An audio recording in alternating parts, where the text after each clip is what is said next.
I would tell you it was imposter syndrome, right? Like I was just had this death fear of, will people find out that I don't know if I know all that I'm supposed to do? Probably one of the worst pieces of advice I've ever gotten, because why should I not deal with the internal pieces of me, right? It's all about what you produce. It's all about how successful you are. And it's about how you look doing all of that. I can't show that failure is because then people will reject me.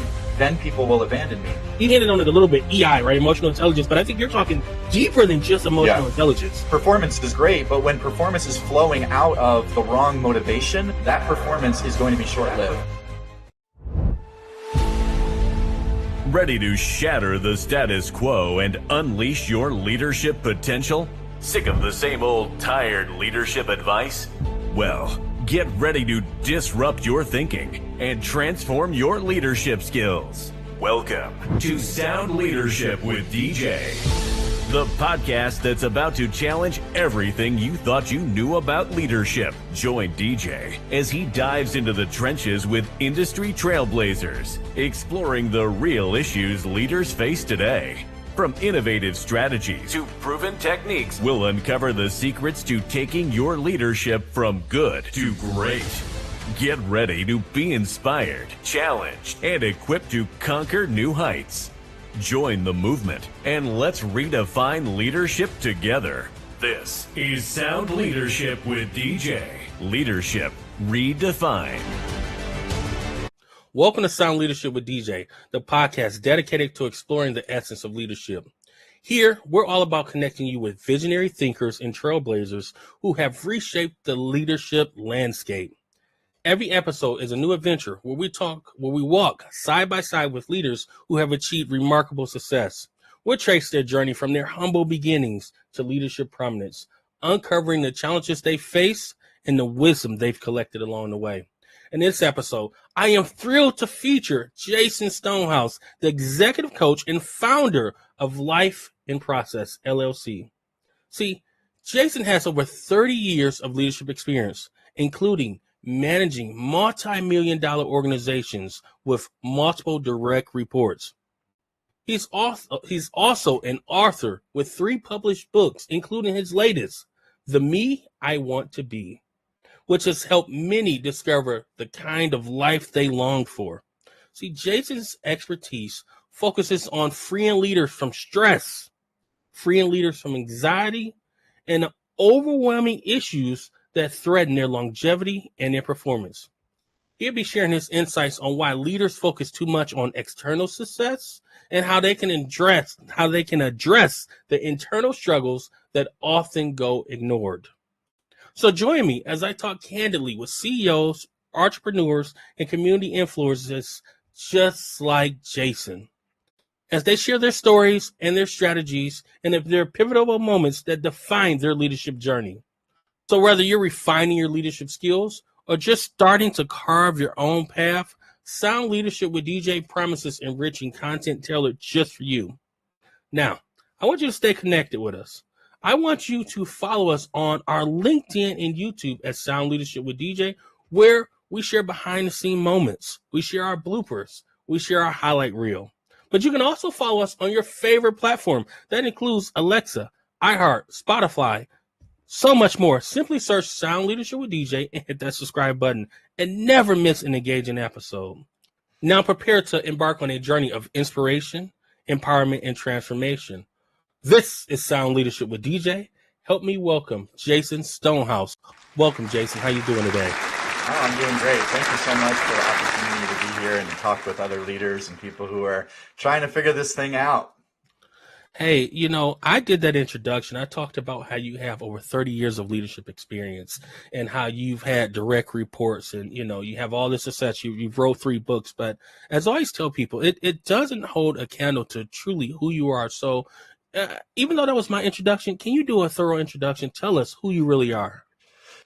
Well, I will, I called my company Life in Process because I am constantly in learn mode and I am learning so much as we go and trying to figure things out. But But yeah, I started in leadership roles when I was really like 11, 12 years old. I've been leading things ever since. And so I've been lots of trial and error, lots of trying to figure things out. I'm a person of faith. And so I went to Bible college and worked as a pastor. I've been working as a pastor for a number of years. And a lot of people don't realize that pastoral work and ministry, you are doing a lot of leadership because you are trying to take people to a place that they're not currently. And so you have teams and you have all kinds of things, all as far as the organization is concerned, to exercise that leadership and direction.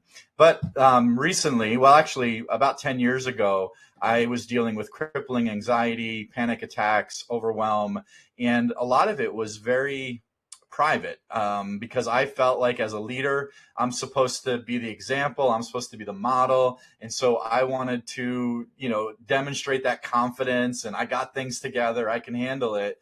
But secretly, I was dealing with really, really painful anxiety and phobias and all kinds of things. And finally started getting some help, but it was like a little too little too late. Because I ended up as a result of how here's the thing, DJ. I don't know if leaders can relate with this, but when you feel out of control, like in one area of your life, you're feeling anxious or stressed, you tend to want to try to control what you can control. And that caused me in my workplace to start micromanaging, start trying to manage the things I could manage. And it really, as it always does, it backfires and implodes on you. And so I ended up losing my job. 6 months later, I lost my marriage and my family. And so I hit bottom. And at least I thought I hit bottom. And then I realized there was another floor or two because I just kept going. And it was just so crippling for me. And I felt so depressed and not sure how am I going to get on the other side of this. And I realized that at its source was really not dealing with the stuff that was going on inside. See, and that's why this is why I write about this. This is why I coach on this topic, is because externally I was crushing it, man. I was, hitting all my goals and developing strategies and really, speaking publicly to thousands of people every week. And so it was really, really challenging because internally I was a mess and I just hadn't dealt with some of that internal emotional health that really was necessary. And that's what ended up capsizing so much of my life is I just was in this place where I wasn't doing that work. So I got my hands on every book I could read. I went through multiple times of therapy every week. I just went full in. I'm like, I'm going to try to figure out what is going on. And I said to myself back then, DJ, I said, if I ever get on the other side of this anxiety and stress, I want to go back and help as many people as I can. And that's why I'm on your podcast. That's why I've written books. That's why I've done courses, is because I'm finally on the other side of it. Not to say that I'm perfect, not to say that it's not still an issue, but I know now the tools on how to manage it. I know now the tools to be able to spot it before it takes me down.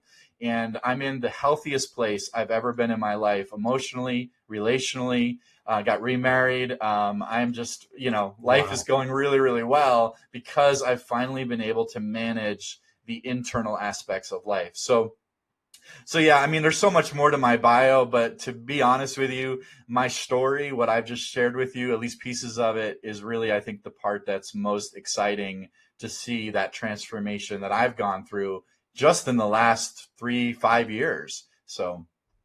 You said a few things, and I want to hone in because this is a different type of podcast. I know your background. We've talked off camera, but you opened the door to it, so please allow me to walk down that hallway.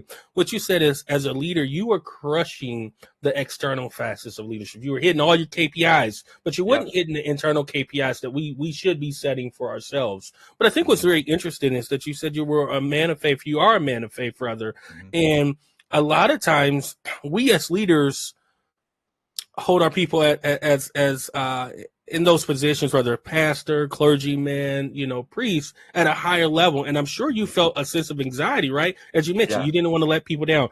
Here you are killing it in front of thousands of people, in front of the congregation, speaking multiple times as a leader and being that, but you were afraid to admit, I need assistance, I need help. So from a leadership perspective, what was going on? I know you talked about anxiety and depression. What was going on? And how did you come to terms that I do need help? How did you figure that out? Yeah, so I was realizing that the insecurities that I had inside of me, and really now I would tell you it was imposter syndrome, right? Like I was I just love had it. this death fear of, will people find out that I don't know if I know all that I'm supposed to do? I don't know if I Yes. have it all together like I'm projecting. And so what happens when you do that as a leader is you start spending your energy in what I call image management. So you're managing the impressions or the image that others have of you, and you begin to create what I call the false self. You create a false version of you that you think people will like, people will be attracted to, and will trust. And so this false self begins to get projected. And what I found with the leaders that I've coached, CEOs, executives, entrepreneurs, is the longer that false self is in place, the greater the distance between the false self and your authentic self. And so you become less and less aware of what's really going on internally. So internally, I'm feeling alone. I'm feeling lonely. I'm feeling like nobody gets it. Nobody understands the pressures I'm under, what I'm carrying on my shoulders.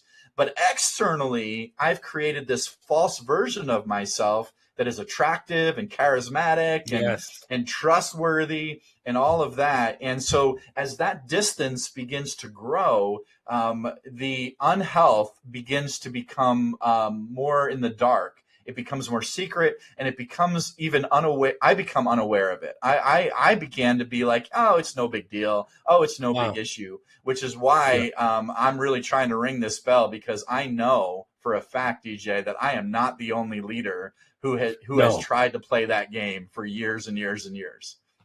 You talked about imposter syndrome, and I think we all have faced that in our life. And what's important is we have to realize that we're going through imposter syndrome. And I love the fact that, like you said, you're ringing that bell. You want people to know that this is it's not just them who's going through it. You know, from a leadership perspective, and I'll share my leadership experience, and then I'll let you to share yours. What I often see is leaders are thrown into positions. They aren't given the training. They aren't given the tools to be a successful leader. Do you think that's what kind of led to, and I'll call it a piece of it, burnout as well, right? Do you think that's what led to kind of your burnout and you feeling like imposter syndrome, maybe the lack of training, the as you mentioned, the external pressures that are put on you? But if you don't have that training or you don't have that support, I think you're bound to fail. Is that what you experience? Is that what you see? Talk to us Well, about well, let's talk about it, because I would say in the faith community, it's probably better than in the marketplace community. But it. I Interesting. would even tell you that in the faith community, it's not nearly as strong as it needs to. But think about what you get evaluated as a leader. You get evaluated on your KPIs. You get Yes. evaluated on the return on investment. Hey, we're paying you 200 grand. We're paying you 100 grand to do whatever you're doing. And they're expecting a set of external results. So at the end of the day, DJ, everybody wants to get trained on how do you manage people and how do you develop emotional intelligence and these kinds of things. But what they're not training on is, what do you do with your own soul? What do you do with your own emotional health? How do you handle when you're frustrated, when you're anxious, when you're stressed? And so it's our whole system in the way we view and the way we compensate leaders is all about the externals. It's all about what you produce. It's all about how successful you are, and it's about how you look doing all of that, right? It's how people Yes. view you. It's your impression. So those are your two big things: is what do I produce externally? What impact can I show? What results can I show? And what do you perceive about me? But nothing is about the authentic self and who you are. And at the end of the day, the leaders that are going to be able to lead for 10, 20, 30, 50 years are the ones who have done the internal work, not the external work. So you can produce those external things with very little effort, if you have some basic skills and some basic training, you can produce those two external things, but you will burn out if you don't deal with the internal life. And that's really what my books are about. That's what my focus is as a coach, is really building up that internal health. It's interesting, and we're going to dive into that conversation of internal health a little bit more. But what's interesting is, as a male growing up, and I'm taught to kind of suppress my feelings, suppress my emotions. I remember one time growing up, and this was recent. I mean, I was 22, and I was talking to my father, and I said, I'm thinking about, I want to do some therapy. And he said, well, why? It's not what we do. Right. You just tuck your chin and you move through the day. And that was probably one of the worst pieces of advice I ever got. I mean, I'll say it, and I've said it to my father. Probably one of the worst pieces of advice I've ever gotten, because why should I not deal with the internal pieces of me, right? We focus on keeping an image of how people are going to perceive us, but we're not dealing with our mental health and that internal piece. And it sounds like you have extensive experience with that. You help leaders through that, and you wrote a few books about it. So, talk to us primarily on the differences between, I think you've rather outlined the external, but the internal pieces, right? That often are not trained upon. And you hinted on it a little bit, EI, right? Emotional intelligence, but I think you're talking deeper than just emotional intelligence. Yeah, I'm talking about really understanding the messages that and the narrative that we've been living out since, like you say, since 10, 11, 12 years old. There's been certain messages that we've told ourselves. And one of the messages, like from myself from young age, was if I don't perform at the highest level, I will be rejected and abandoned. That's a message that I believed. And so it drove me to be really successful and to perform at really high levels. But the message was so faulty, in the sense that the reason I kept driving for I can't show weakness, I can't show that failure, is because then people will reject me. Then people will abandon me. And when I'm talking about internal health, I'm talking about what's going on in those messages that we have been believed our whole life, that never or rarely go questioned. So yes, performance is great, but when performance is flowing out of the wrong motivation, that performance is going to be short-lived, or that performance is going to be really vulnerable. But I wanted to speak to also what you said about therapy. And one of the reasons I think somebody like me has been effective with leaders is most of your high capacity leaders don't want to go to a therapist. And I don't blame them. I will be honest with you. It took me 3 to 5 years of therapy to really get on the other side of this. Whereas what I do, and my master's degree, by the way, is in counseling and therapy. So I understand that field. But what I do as a coach is really develop strategies and plans in a much shorter time frame, so that I can give leaders the tools they need to be able to deal with that inner health. So rather than taking 4 years where you're going to a therapist and the therapist is going to say, so what do you want to talk about? So there's not really a strategy there. It's just you talking. Whereas an intentional coach like me, my focus is to say, let's develop strategies. Let's give you tools so that we can actually get on the other side of this. So it's a little more directive. Most therapists are going to follow your lead. Whereas a leadership coach or executive coach who works on the inner life like I do, my focus is going to be, where do you want to be? Like I always tell my clients, I'm like, who is version 2.0 of you? What would that person look like? Let's develop some characteristics, some qualities. How would you like to handle your marriage? How would you like to handle your parenting? How do you want to be as a leader? What's your personality going to look like in version 2.0? And then what we do is then develop step-by-step strategy to help them get to that version 2.0 of who they are. And that's why I think I've been successful with leaders, is because they're much more familiar with a strategic coach in these areas rather than a therapist who, and I have nothing wrong with therapy. I myself still go to therapy. I love it. Yeah, I find a lot of value in it. I'm just saying there's a certain point where you get in your journey where you're like, okay, I'm done talking. I need to get this on the other side of this. I need to get through this. And when you're ready to change and when you're ready to see progress, then you want to find the right coach that's going to help you get that progress.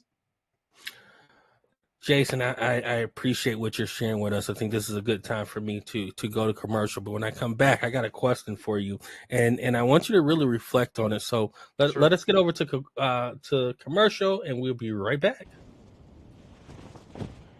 Hey, did you hit that like button yet? That subscribe button yet? What if you didn't hit it? That's how I get views. I need the views. Sound Leadership with DJ invites you to like and subscribe to us on your favorite podcast platform. If you haven't, hit that bell, hit that subscribe button so you'll be notified of every single episode that we host here on Sound Leadership with DJ. Have you done it yet? All right, now back to this episode. Hey, this is the first time I ran that commercial. Jason, what'd you think about it? I want to be where you are, man. I want to be by that water, and I want to be able to experience that calm, Listen, so that helps me deal with internal stressors, right? There you go. Being by the ocean, being able to relax and hear the waves crash against the rocks. But I think what happens is, as us as leaders, right, we're so busy trying to meet those KPIs and so busy trying to, just like you say, show face, that I think I don't want to say burnout's inevitable, but it's gonna happen if we don't know how to balance our work-life balance. And what you said earlier, right, is you lost your family. So how can we as leaders, operate at top of scope without burning ourselves out and losing our family and kind of going down this rabbit hole where we're faced with anxiety, depression, and hitting that floor which we think is bottom, but realizing there's a different floor. So how can we balance that? So a couple thoughts on that. First of all, I want to be clear. I'm not one who espouses the work-life balance. I just don't think that that's achievable. The way I like to look at work-life balance is more the issue of seasonality. There's certain seasons in our leadership, whatever organization we're working for, where it may require more of us than others. And what I've said to leaders is, if you're finding that season is no longer a season, but your entire year, that's not healthy, and we need to work on that. But to realize that there's going to be seasons where work is going to demand more of me, and then there's going to be seasons where it doesn't demand as much, and I need to go double overboard in my personal life, my relational life, those kinds of things during those seasons. So I like to see it more seasonally and make sure that I've got some health and some rhythm built into that to sustain and keep me from burning out. But I think the other thing that's really critical to understand in this burnout issue is one thing I just alluded to, which is we need to, and one of the things I work with my clients is developing rhythms. So certain rhythms that I'm practicing, some of them daily, some of them weekly, some of them monthly, some of them quarterly, some of them annually. And we build out different rhythms based on who the person is, what gives them life versus what takes life from them, and really develop those rhythms so that that self-care and sustainability is in there. But the second thing that I think is a little more foundational, DJ, is this issue of victimhood versus ownership. So one of the things that our society tells us over and over again is that we are victims. And so what that causes is us to blame our circumstances and other people. Like, if I just had better employees, if I just had a better supervisor, if I just had a better wife who was more supportive and understanding. And so we tend to constantly look to external forces or people to be the reason. Now, here's the problem with that. Even if that's true, you can't control. Most cases, you cannot control that circumstance, and you cannot control that other person. So what that does is it leaves a leader feeling very powerless, because everything that needs to change in their life is out there. And so what I try to do is say, what is yours to own? And one of the phrases that I use with my clients is, you and I are 100% responsible for everything we think, everything we feel, and everything we do. That means nobody can make you mad, nobody can make you think something, and nobody can cause you to do something that you don't want to do. The beauty of this means now I can have ownership, 100% ownership of my thoughts, my Mm-hmm. feelings, and my actions. And so when you start shifting that dial and you say, I'm no longer a victim, yes, those people are being asinine, right? Those people are doing the wrong things, or I have the worst employees and they have no work ethic and they're Mm-hmm. Gen Z or they're millennials, or like everybody wants to blame everybody else. I take my focus off of those things I can't control, and now I start saying, okay, how do I want to think? How do I want to feel? And what are the actions that I want to do that will express an integrity to the authentic version of me? And so now I begin to lead in a very different way than I led before. And so as a leader now, I'm beginning to look at everything that comes across my desk. I look at it differently because I look at it through the lens of what's mine to own in this rather than what's mine to blame. And I've been in Hawaii for about 3 years, and one of the words, I've recently learned is kuleana, and that is a Hawaiian word, and it's really what's mine. And what is my I love stuff that. is the safe Yeah. word I would use, right?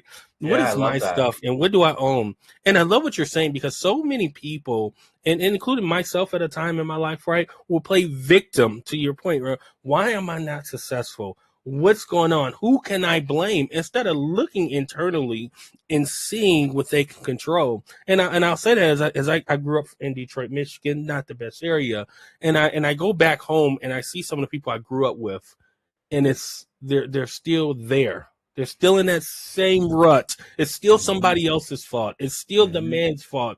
We have issues in America. Please don't get me wrong, but we have to take ownership of what we can control. One of the things back when I was a CEO back in Michigan, people say nobody's hiring, and I said, well, who have you applied to?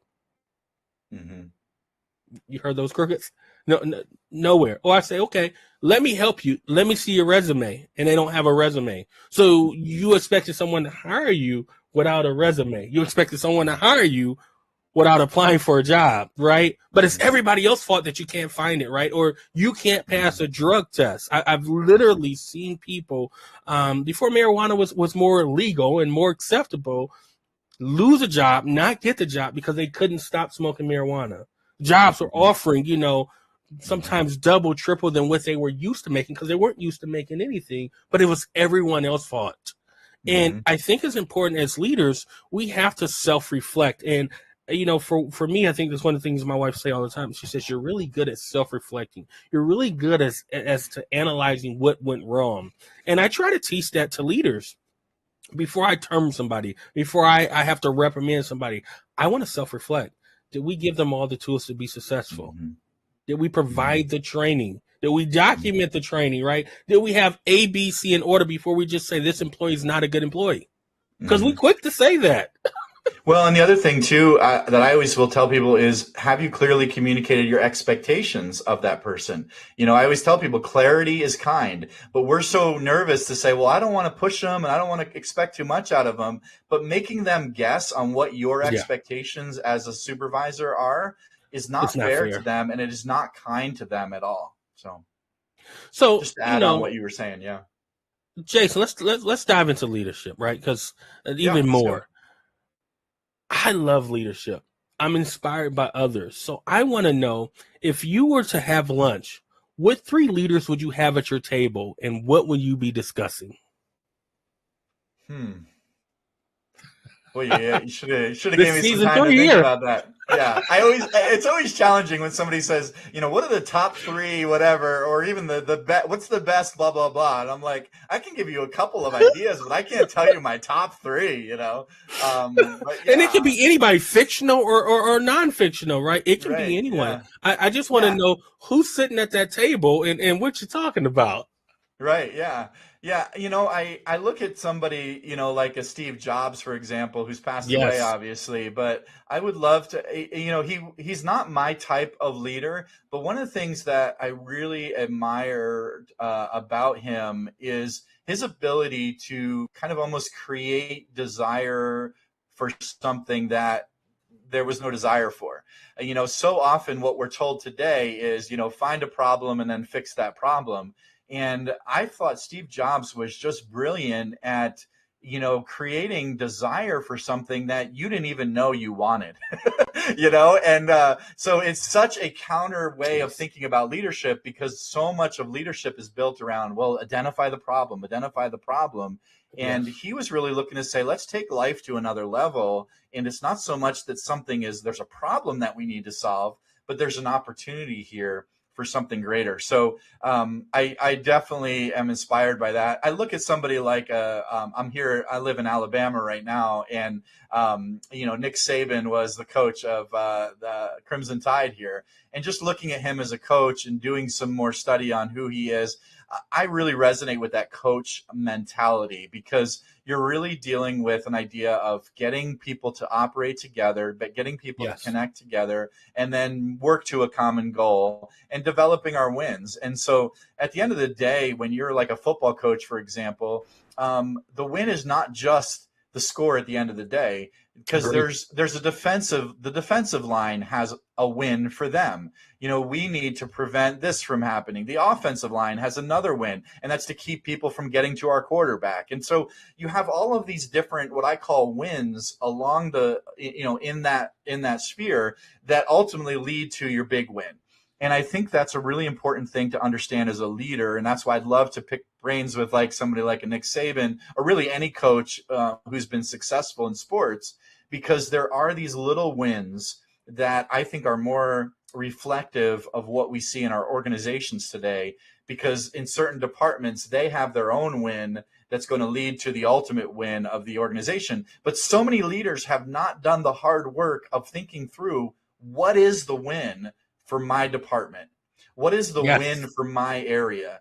And then how does my win contribute to the overall win? And so many organizations that I've consulted with, they don't have an overall win. Like, well, it's to make money. I'm like, no, if that's your drive, is just to make money, you are missing out on what leadership is all about. You've got to take people somewhere, and it's not just richer. You need to be able to say, where are we going as an organization? So those are two. I don't know that there would be a third one. That in the pastoral world, there's a guy by the name of Andy Stanley. He pastors a 30,000 person church. He's written a lot of books. He'd probably be one that I'd want to sit down with, because he, again, is dealing with the complexity. And one of the things that's interesting about pastoring and being in a church environment is most of your workforce is not paid. They're volunteers. And so it's a whole different animal to try to lead people who don't have a paycheck hanging over their head. So you've got to find other ways to motivate them that are not just financial leadership. Or time's off. Exactly. And so I would love to sit down with some good pastors who have learned how to motivate people to want to serve and be a difference maker, even without a salary or PTO or anything like that. So let's talk about it, right? You first of all, your table's fire. What does that your mean? table. So your table's amazing. Oh, my table of my leaders. Yes, absolutely. Your table of leaders is amazing, and I love the variety. And shout out to Steve Jobs, who, as you mentioned, created a product that never changes. Mm-hmm. Never changes, but people still want it. Right. I'm a Droid guy, so I had to do that. Oh, okay. iPhone 16 looks like the regular iPhones. Yeah. But anyway, but what I loved is, and what I want to stick to is leaders that lead and gain buy-in without. I guess the word or the purpose would be the dollar figure, right? Most people want to work for you because it's a means to an end. They need a paycheck. But you hit something that I've never heard nobody say. You're leading volunteers who show up day in and day out. So their motivation is a little different. So how you speak with them and how you work with them is a little different, because they're not inspired by what they're going to bring home at the end of 2 weeks. So, as a leader, how is that? And was that challenging? I don't know if you worked out before becoming a pastor, worked outside in, the regular world, I would say, where, sometimes people, they let you lead them because they need to pay the bills. So how was that, and what strategies did you use to gain their buy-in and continue to get them to show up every day as volunteers?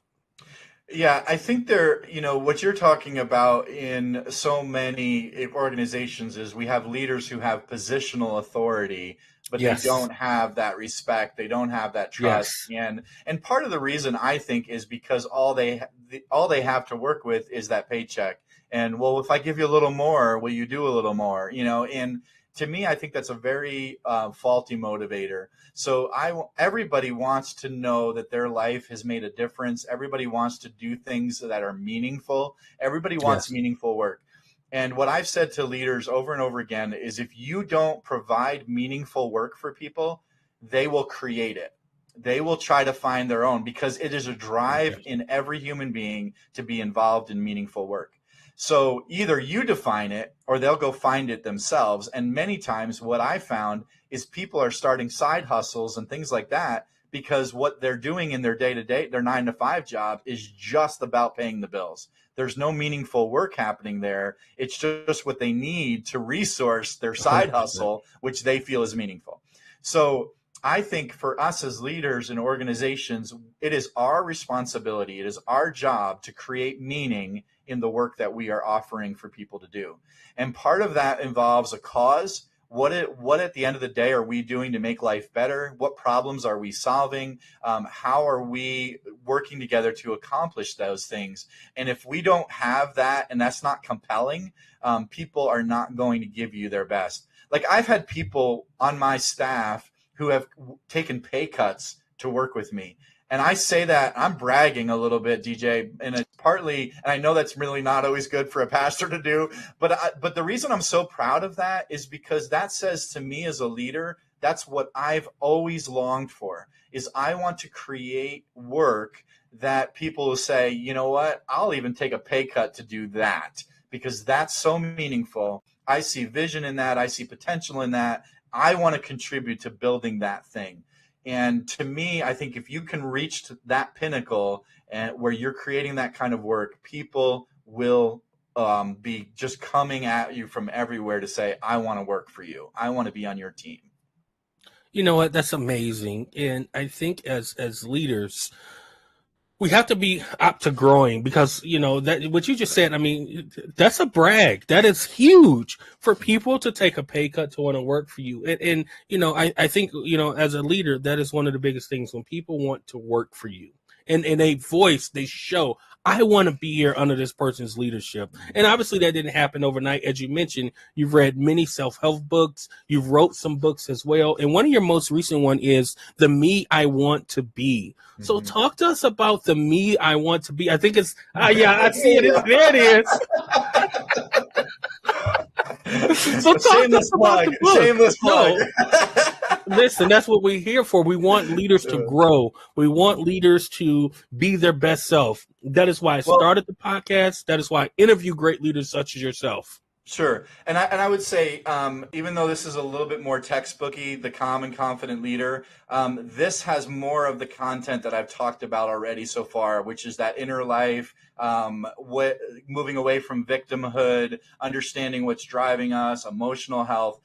It's a little more textbooky in the way it's written. There's obviously humor and things because that's just who I am. But this is directly written to leaders. The Me I Want to Be is a little bit more faith-oriented in the sense of really talking about the kind of people we are and really that 2.0. What is that next version of you?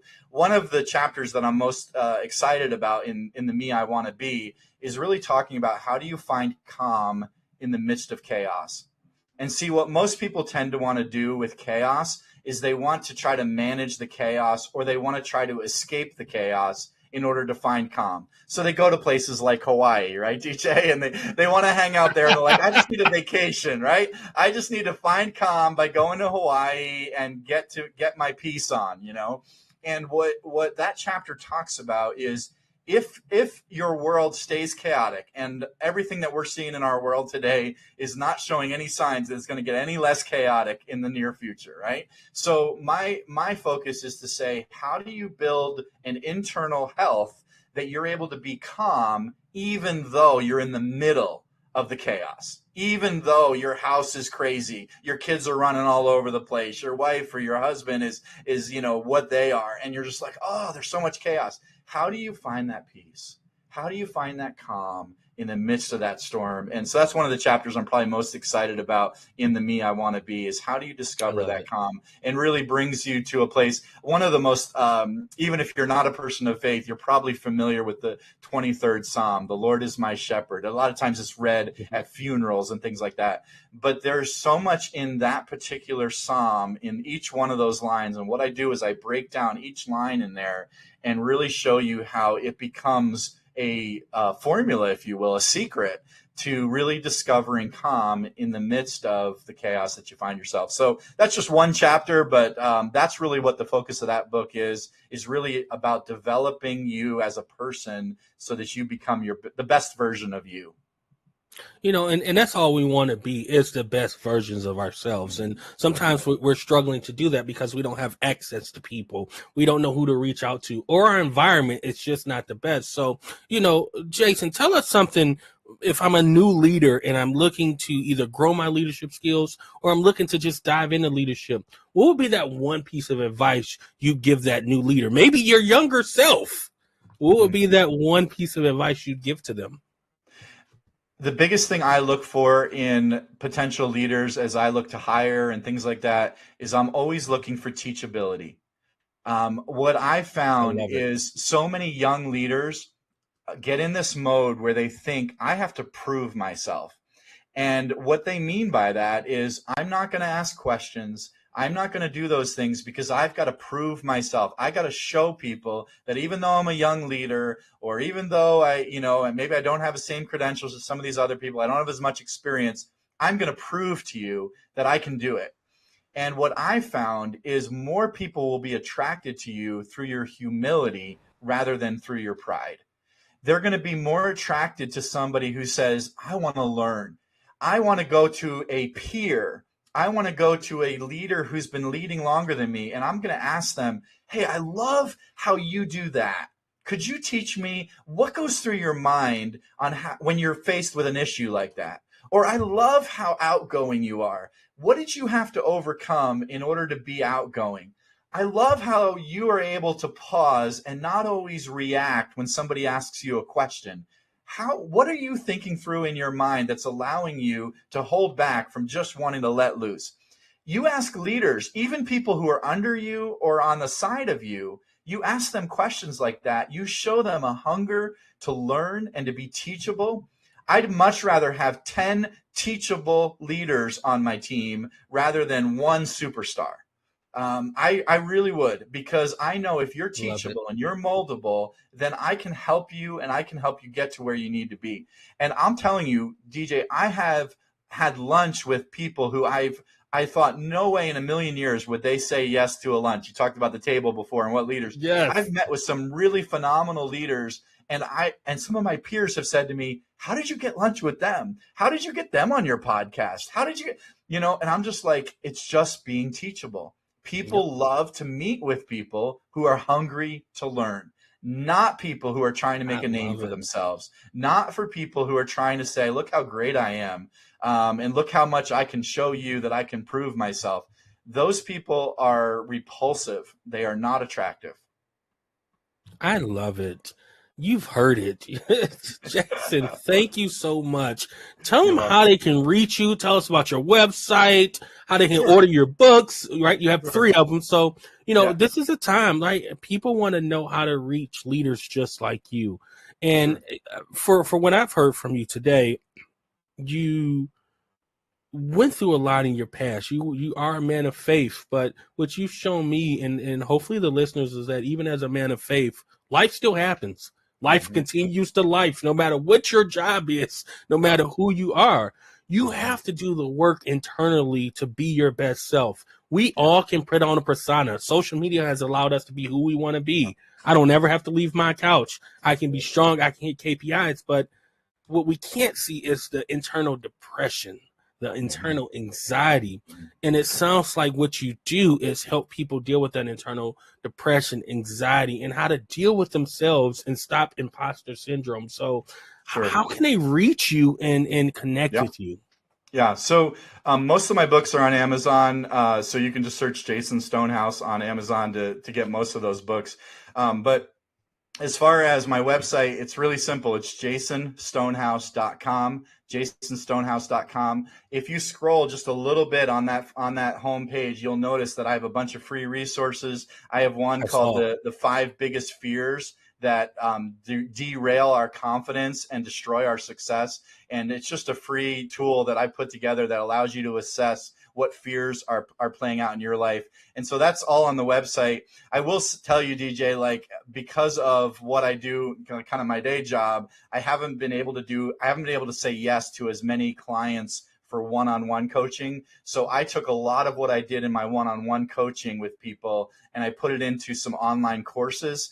And so there's some online courses on the website as well where they can get my coaching. And then usually you can add on to meet with me personally, like 1 or 2 times and that kind of thing. So all of that's over on jasonstonehouse.com. I'm on every single social media thing, Facebook, Instagram, TikTok, Yes. LinkedIn. I'm posting my blogs and things like that. So again, I'm just, as I said to you earlier, I promised myself if I ever got on the other side of this, I'm going to come back and help other leaders who are dealing with similar issues. So that is my heart. I'm not in this to make money. I'm really in this to say, I want to help you. So if I can help you one-on-one, I'm happy to do that. But there's lots of other resources that you can find at jasonstonehouse.com. Inside joke, it's not John, it's Jason. jasonstonehouse.com. That's right. Yes. So, Jason, I appreciate you taking time out of your day. I know This was obviously so we're on much fun, DJ. different Yeah. time zones, but what you did is you took time out of your day to educate not only myself, but the listeners, right? Whether they are watching on YouTube, TikTok, Instagram. Some people, I get it all the time, they're in their car driving back and forth to work and they cut on the episode on the way and they finish it on the way home.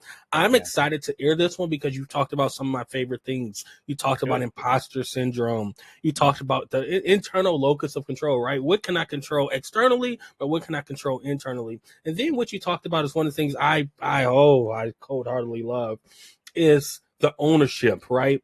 What can I own versus the blame game?